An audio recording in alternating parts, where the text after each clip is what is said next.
So the rear YJ relocation plates, I used to have YJs on here. They were great, but I wanted a better approach angle. And I only want like 3 to 4 inches of lift overall.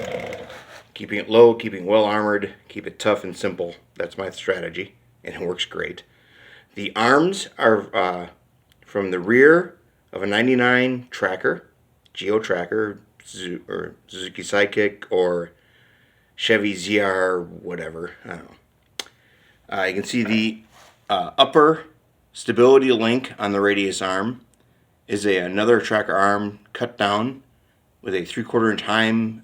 You could screw it in, but I didn't see the point. I just welded it in place because it's never going to have to move or be adjusted. A couple of simple tabs, 1/4 inch strap to hold on to the main arm, and mounting to the axle.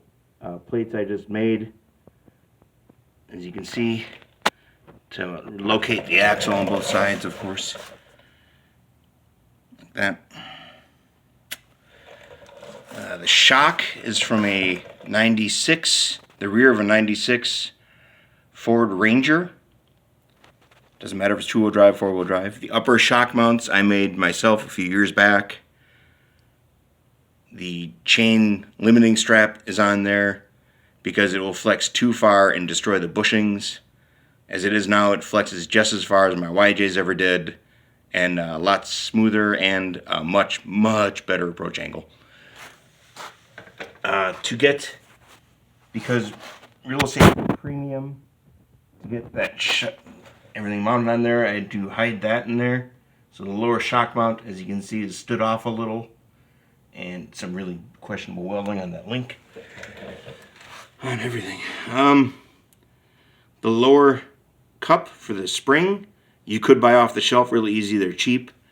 I'm even cheaper. I just made some out of scrap metal I had laying around and an angle grinder, and off you go. The coils are the off of a 2-door 2nd generation tracker as well. I think they're the rears, like 155 pound spring rate, 160 pound spring rate, somewhere in there. The bump stop is from the front. No, the bump stop is from the rear suspension as well, from the same tracker. The upper cup I made myself, although there's no reason you couldn't just buy one off the shelf that welds right onto the frame. I wanted to go next to the frame because I only wanted 4 inches of lift and not the minimum of like 8 inches of lift if I put it under the frame. There's the panhard mount. You can see there again, very simple. 2 pieces that just welded onto the frame. Panhard goes in there. The axle's pushed as far forward as I can without binding up the drag link and the piece that goes across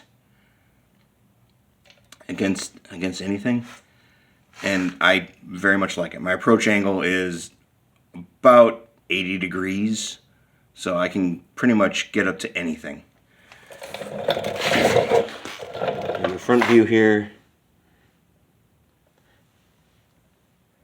you can see there's nothing hanging down below to snag rocks.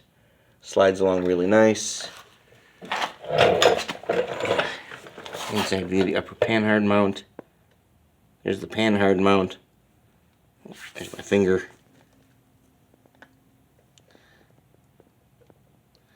I had to relocate the brake lines, cut them off and moved them forward about 1 inch.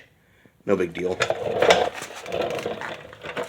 Coming on to the passenger side. This is where it gets busy again. You can see I need a brake line. But the lower cup, I've incorporated the panhard mount on.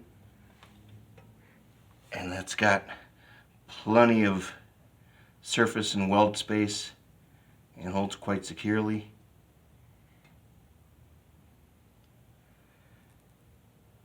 And that's it.